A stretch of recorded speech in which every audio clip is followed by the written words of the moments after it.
بسم اللہ الرحمن الرحیم۔ السلام علیکم۔ دوسری شادی کا خواب۔ آج کل کے نوجوان بد نظری کرتے ہیں، ان کے دلوں میں طمع ہوتی ہے، طمع بد نظری پر آمادہ کرتی ہے، اسی لیے بہت سے نوجوان سے معلوم کریں تو وہ آپ کو دوسری شادی کے لیے تیار نظر آئیں گے، دعائیں بھی مانگتے ہوں گے، اور کہیں تو پوچھتے بھی ہیں خط کے ذریعے کہ حضرت دوسری شادی کے لیے اجازت دیجیے۔ میں ان کو جواب لکھتا ہوں کہ پہلی بیوی سے مشورہ فرما لیجیے۔ باہر ملک کی بات ہے کہ ایک مرتبہ ایک جگہ 4-5 نوجوان بیٹھے ہوئے تھے۔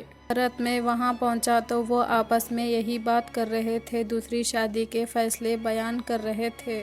وہ اہل علم تھے، ہم نے ان کو سمجھایا کہ بھائی اگر تم دوسری شادی کے چکر میں پڑے تو علم کا کام تم سے رخصت ہو جائے گا۔ آج وہ زمانہ نہیں کہ 2 شادیاں بھی کرو اور ساتھ میں علم کا کام بھی کرو۔ اگر چاہتے ہو کہ ہم علم کا کام کریں تو اگر اللہ تعالیٰ نے پہلی بیوی ایسی دی ہے جو نیک ہے، اچھی ہے، خوبصورت ہے، صحت مند ہے، ہر کام کر سکتی ہے، خدمت کر سکتی ہے، ضرورت پوری کر سکتی ہے، تو کیا ضرورت ہے کہ دوسری شادی کرو؟ اسی لیے کہ ہم عدل انصاف نہیں کر سکتے۔ قرآن مجید میں فرمایا ہے اگر تم عدل نہ کر سکو تو پھر ایک ہی شادی کافی ہے، اور اس زمانے میں اکثر نوجوان عدل انصاف کا خیال نہیں رکھ سکتے، اسی لیے ایک ہی کافی ہے۔ لہٰذا جو اللہ کے راستے میں آگے بڑھنا چاہتے ہیں وہ اس چکر میں نہ پڑے، بلکہ ذہن میں بٹھا لے کہ اللہ نے ایک بیوی دی،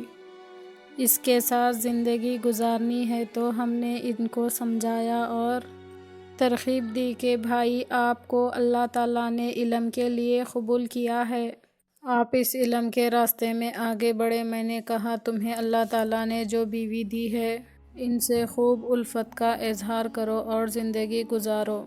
خیر سب نے وعدہ کر لیا کہ ہم بد نظری نہیں کریں گے، طمع نہیں کریں گے۔ کچھ دنوں کے بعد ان میں سے ایک حافظ صاحب میرے پاس آئے اور کہا کہ حضرت جس دن سے اس بات کا ہم نے عہد کیا ہے کوئی بد نظری نہیں کریں گے، اس دن سے بیوی ہمیں بہت اچھی لگنے لگی ہے۔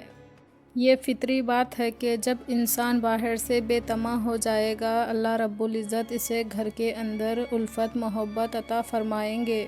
چوتھی نشانی جس کی سچی توبہ ہوتی ہے، اس بندے کے اندر عاجزی آ جاتی ہے، وہ بات بھی کرتا ہے تو پتہ چلتا ہے کہ ہاں یہ بندہ اپنے آپ کو خطا کار گناہ گار سمجھا کرتا ہے، یہ توبہ کرنے والا بندہ ہے اور آج عاجزی کے ساتھ دوسروں کے ساتھ پیش آتا ہے، جن کے ذریعے معلوم ہوتا ہے کہ اللہ تبارک تعالیٰ توبہ قبول فرماتے ہیں۔ اگر آپ کو یہ ویڈیو پسند آیا تو لائک کیجئے، شیئر کیجئے، چینل کو سبسکرائب کیجئے۔ اگلے ویڈیو میں پھر ملیں گے۔ اللہ حافظ۔